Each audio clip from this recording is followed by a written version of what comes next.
Civilord here, back in with another action figure review, and today we'll be continuing my looks at the Masters of the Universe 2000X cartoon collection with the Deluxe Raman, brought to us by the fine folks over at Mattel and good old Slamathon, who had a spring sale on some, not all, but some of these 2000X cartoon collection figures, so I decided to pick up some of the heroic warriors to go up against the evil warriors. So we're going to be kicking things off with Ram Man, then we're going to take a look at He-Man, Man-at-Arms, Stratos, and all the other favorite childhood cartoon characters that you could possibly ask for over the course of the next few days here. So I hope you will stay tuned for all of that. But before I get too far ahead of ourselves,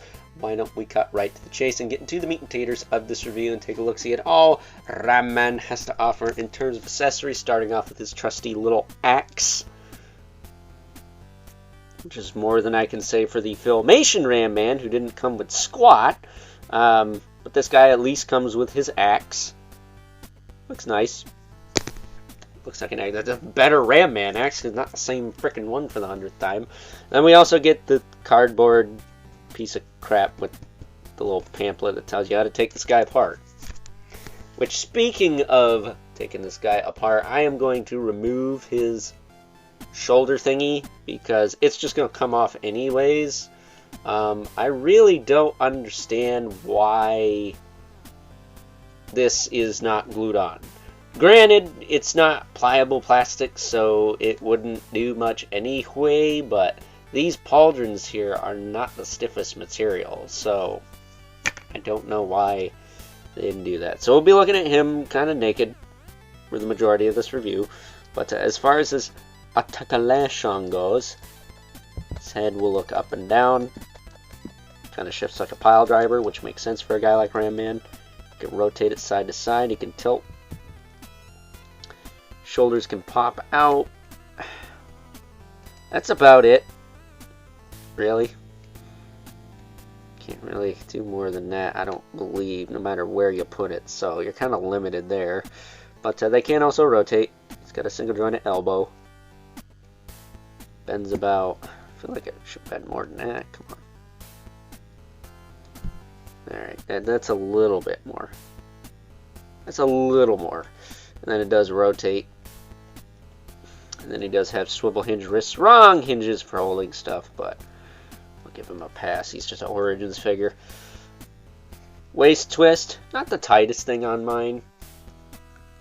I will mention, just like some of the previous figures, he's got the PVC ports. I did have to trim a little bit of this.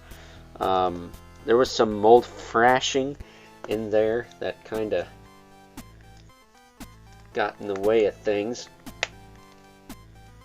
And after hacking that away, seems to sit a little better on that peg. So, you know, if you're having trouble with that, make sure A, the belt piece like his is low enough, and B, you don't have like schmutz on that waist peg port, because that will keep it from moving. I guess I will actually rip him apart again, because the legs are kind of a pain in the nuts to move. So his hips are on the ball pegs that we're used to seeing with Origins. So you can kick them forward, kick them back, kick them out about that far. I don't know if you can pop his off. I guess you can. Yeah, you can pop his off. He's got the little notches in there. And then he's got swivel at the knee. He had super tight knees. Let's see if this will move. You can see that this is loosened up some. This one on the other, yeah, alright. They've loosened up some since I've gone and heated them and posed them up for this video.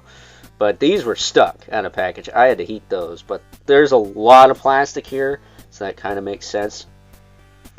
He's got the boot twist, that's fine. And he does have the hinge in the foot with the rocker joint. Not the tightest on that foot, but on this foot it's okay. But yeah, that is Ram Man in a nutshell. Kind of a pain in the nuts to move around a little bit. Just a little bit. I can line this back up.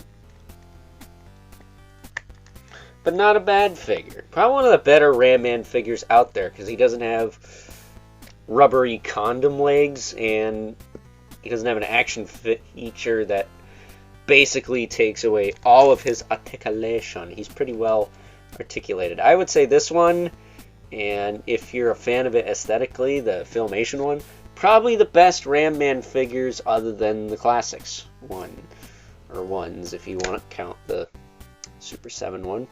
And this son of a monkey just hurt my nail. Ow. I got this axe in there earlier. I don't know why it decided to hurt me now. Son of a gun. But there he is. Again, this armor thing, this should have been like glued down. I don't know what's going on with this. I would heat it, but it feels like the type of plastic that you probably shouldn't heat. Because it kind of feels like Star Wars Black Series lightsabers, if you're familiar with that. And last time I heated up one of those, my Clone Wars Micro Series Obi-Wan, it warped the crap out of it to where it's no longer usable. So, I guess somebody let me know if you can warp this thing safely. And I will try to warp it and kind of pinch it closed. But I kind of don't think that's a very good idea. So, I'm going to refrain from doing that for now. But what I will do is move right along and take a look at some size comparisons. First up, here's good old Ram Man alongside a standard size heroic warrior from this 2000X cartoon collection line. We have He-Man, the most powerful man in the universe, who we will be taking a look at tomorrow, so stay tuned for that. But as you can see, well, he may not be the largest of the deluxe figures. Ram Man definitely towers over good old He-Man here, so getting him out of the way so we can compare him to the only female character we have in this line, Evelyn, who of course is going to stand a little shorter than He-Man. I really hate that her staff does not touch the ground and that she does not have the up and down hinge in the hand. But there she is, absolutely dwarfed by Ram Man. Get her out of the way. Let's bring in another deluxe figure that has armor done in a far superior way. We have the Deluxe Beast Man, whose kind of fur mane pelt armor thing is done in a more pliable PVC material. And granted, while it's not glued, it would probably flex out of the way better than Ram Man's shoulder pads would. If anything, I think they should have done Ram Man's shoulder pads much like those NECA Heroes of the Storm figures I reviewed earlier this year. At least the Lich King, I think, had decent shoulder pauldrons that would get out of the way so you could pose the arms. Still waiting on that McFarlane Lich King, by the way. Anyone else get theirs? Ordered mine through Walmart. Said bringing in our two regulars. We got the Mythic Legion's Brother Mandibilith. There. And the infamous Okay, 11 Spawn, who I'm assuming